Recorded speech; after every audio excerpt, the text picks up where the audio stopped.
Happy Wednesday, friends. I'm Hope with Eat Fit Monroe, and this week we're here to show you how to make an almond butter granola bar for this week's Eat Fit DIY recipe. It's super simple. You should have most, if not all, the ingredients already in your pantries, so why don't we just jump right in. I already have peeled 2 bananas, and they are mashed and stirred together with half a cup of almond butter, and that's heating on the stovetop over there. Our oven has been set for 350 degrees Fahrenheit. It's preheating so that we can put these bars in the oven and they'll come together really simply. So what I'm going to do is start with a food processor, and we have different nuts, seeds, and dried fruits. It's very versatile. You can change things up, but what we are working with is 1/4 cup of dried apricots, 1/4 cup of dried cherries, which I'm going to pour into our processor. And also we've got 1/4 cup of golden raisins. I really like golden raisins. They're my favorite, but if you have regular, you can use those as well. Then we're gonna go in with some whole almonds. These are not salted, they're just raw almonds. And what we're gonna do is put this in the food processor and pulse it until it's coarsely chopped. If you don't have a food processor, you could do this in a powerful blender, or you could just take a cutting board and give it a nice rough chop with a knife. But this makes it super simple, so here we go.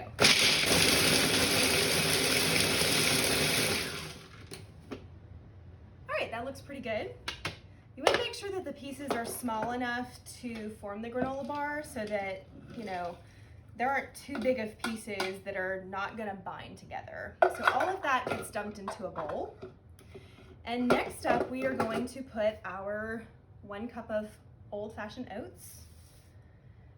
And then we have 1/4 cup of seeds of any kind. We've chosen to do sunflower seeds, chia seeds, and poppy seeds, but you could do hemp seeds, you could do chia, you could do flax, any kind of seed that you have on hand. If you only have one, then just use that one.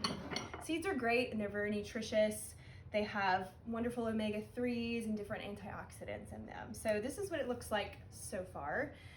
Next, we are just gonna throw a little pinch of salt in and go check on our almond butter banana mixture. Looks great. It's nice and smoothed. You can stir it. You wanna make sure you stir your almond butter if it's separated before it goes into your pot, but that looks and smells delicious. So just for extra flavor, I'm gonna throw in a little bit of almond, even though the recipe doesn't call for it.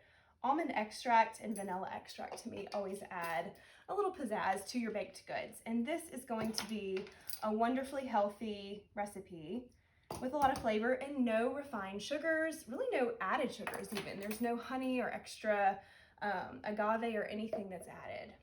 So the sweetener is really coming from the banana and then your dried fruit. Okay, that's stirred together. I did about 1 teaspoon each of your vanilla and your almond extract. And all of this, first we're gonna stir. I'm glad I didn't pour that in. Stir your dry ingredients first, then your wet ingredients. And then you're gonna wanna combine all of it together. And we will go in with the almond butter banana mixture and bring it all together now. So we're just stirring until the dry and the wet ingredients come together to form our batter, which will then go into a pan that's lined with parchment paper. If you don't have parchment, no worries. You can just spray a pan with some nonstick cooking spray.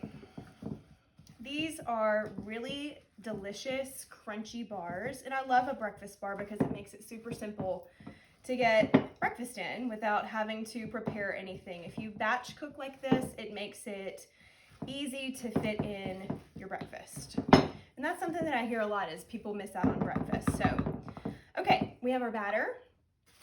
We're going to pour this into our pan, and then our oven is heated to 350 degrees. So once we get this in the pan and spread it out, we are going to bake for 20 to 25 minutes until it's set.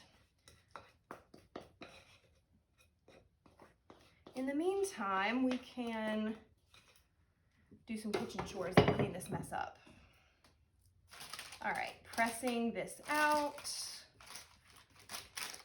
Doesn't have to be perfect. In fact, I kind of like it a little bit rugged and rustic.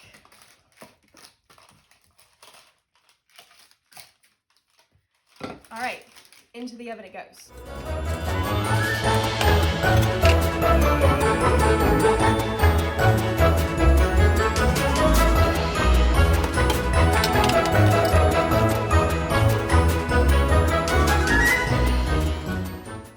After 20 minutes in the oven, our granola bars are officially done. They smell delicious, and we're gonna let them cool for just a few minutes before we cut them. As always, we hope that you know Ochsner Eat Fit is here to support you, to guide you, and to be a resource for you. So follow us on social media and tag us when you make our creations at #EatFitDIY. We hope that you download the smartphone app where this recipe lives, along with hundreds of others.